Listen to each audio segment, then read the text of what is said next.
مولا کا معنی خلیفہ نہیں۔ مشکات شریف حدیث نمبر 6091۔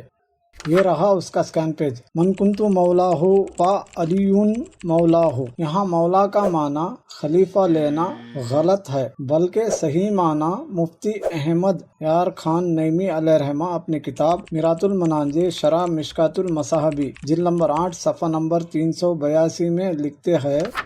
یہ رہا اس کا سکین پیج۔ یہاں مولا بامانی خلیفہ نہیں بلکہ بامانی مددگار یا بامانی دوست ہے۔ جسے حضور سے محبت ہے اسے علی سے محبت ہونی ضروری ہے۔ اگر مولا بامانی خلیفہ ہو تو بتاؤ کہ حضور کس کے خلیفہ تھے، اور جو حضور کے زمانے میں شہید ہوئے یا گزر گئے ان کے علی خلیفہ کیسے ہوئے؟ ہاں، آپ ہر مومن کے دوست، محبوب اور مددگار ہے۔ اس ویڈیو کو لائک اور شیئر کر کے اسلامی معلومات کو عام کرے۔ ایسے ہی کتابی دلائل کے پوسٹ کے لیے ہمیں فالو ضرور کرے۔